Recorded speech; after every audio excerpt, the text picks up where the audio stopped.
The story of America is often told through presidents, generals, and inventors, but there is another group whose influence runs far deeper. These are the financiers who never ran for office, never commanded armies, and rarely appeared in front-page headlines. Yet from the banks of New York to the railroads stretching across the continent, these men quietly shaped the economic engine that built modern America. Their decisions influenced wars, industries, and even presidents themselves. Today, we pull back the curtain on the hidden dynasty of American finance, the individuals who didn't just build wealth, but built the entire financial system that America relies on to this very day. To understand the rise of these financiers, we must return to the 19th century when the United States was still fragile, chaotic, and financially unstable. In 1837, the country suffered one of the worst economic crashes in its early history, triggered by reckless lending and an unregulated banking system. Thousands of businesses collapsed.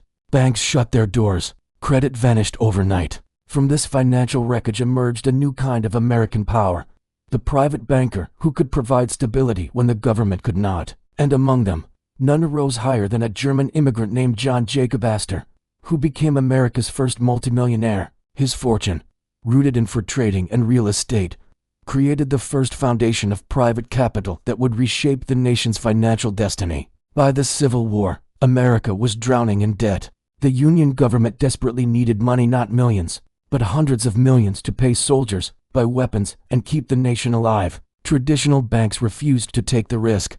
This is where Jay Cooke stepped in. Working independent of the federal banking system, he launched the first nationwide bond-selling campaign in U.S. history. Using newspapers, traveling salesmen, and mass advertising, he convinced ordinary citizens to buy a piece of the war effort. More than $500 million in bonds were sold, a staggering amount for the time, equivalent to more than $10 billion today. Jay Cooke didn't just finance the Union. He introduced the idea that ordinary Americans could fund their government. This single innovation created the modern U.S. Treasury bond market, a system still used today to fund the American economy. After the Civil War, America entered the age of steel, oil, and railroads, and one financier towered above them all: J.P. Morgan.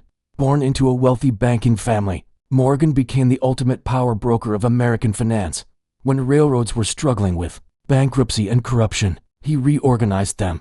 When the steel industry was fragmented and inefficient, he consolidated it. When the U.S. government ran out of gold in 1895 and risked national collapse, Morgan personally arranged a deal to supply $65 million in gold, stabilizing the economy. In 1901, he purchased Andrew Carnegie's steel empire for $480 million, creating U.S. Steel the first billion-dollar corporation in world history. Morgan wielded economic power so great that one senator famously said, "The country is not run by the president, it is run by J.P. Morgan." But Morgan was not alone.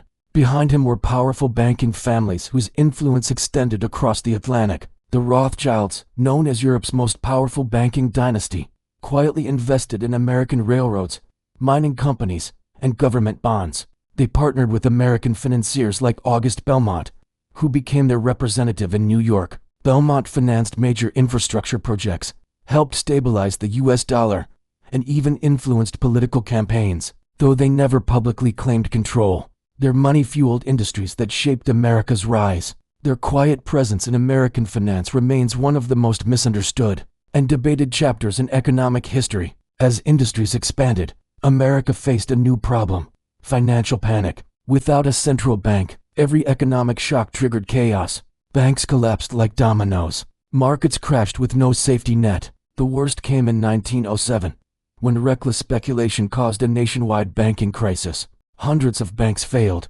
The New York Stock Exchange nearly shut down. It was J.P. Morgan again who stepped in. Gathering the nation's most powerful bankers inside his private library, he forced them to pool their money and stop the collapse. The crisis ended, but the message was clear: one man should not have the power to save the entire economy. In 1913, partly because of Morgan's dominance, the United States created the Federal Reserve System, finally giving the country a central bank capable of stabilizing financial markets. As the 20th century began, new financiers emerged to shape America's industrial landscape. The Rockefeller family, originally made rich through John D. Rockefeller's Standard Oil empire, created massive banking and investment networks. Through the Rockefeller Foundation and Chase Bank, They influenced global development, funded medical research, and financed major American corporations. Meanwhile, the Mellon family built a financial empire in Pittsburgh, investing in aluminum, steel, and oil. Andrew Mellon later became U.S. Treasury Secretary, guiding tax policy and shaping the nation's financial structure during the 1920s. These families didn't just build companies, they built economic frameworks that still define corporate America today. Yet the story of America's secret financiers is not only one of wealth, but also of transformation. During the Great Depression, when 9,000 banks failed and millions lost their savings, the government adopted the very tools once used by private financiers. Emergency lending, bank guarantees, deposit insurance, and stock market regulation were all created to prevent another collapse. The power of individual bankers declined, but their ideas became woven into the laws that protect the economy today.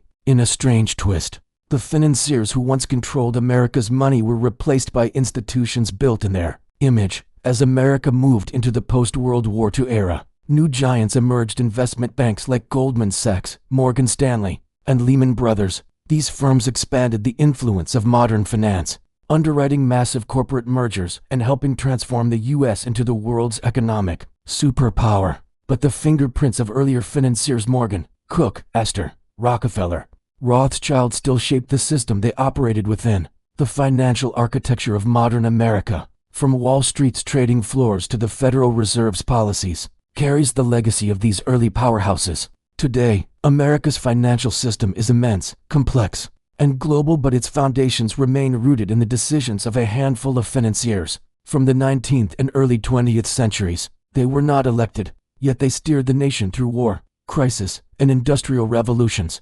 They structured the economy in ways that still define modern life: credit, corporations, investment, government borrowing, and market stability. Without their influence, America's path to becoming the world's largest economy would have looked very different. Love them or hate them, their legacy is undeniable. These secret financiers didn't just build wealth, they built modern America itself. And if you found this story eye-opening, consider supporting the channel. HistoriNomica brings you the hidden stories, the financial mysteries, and the untold forces that shaped our world. Don't forget to like the video, share it with someone who loves history, and subscribe for more deep dives into the powerful people and ideas that shaped our past. Thank you for watching, and I'll see you in the next episode where history meets the forces that still guide us today.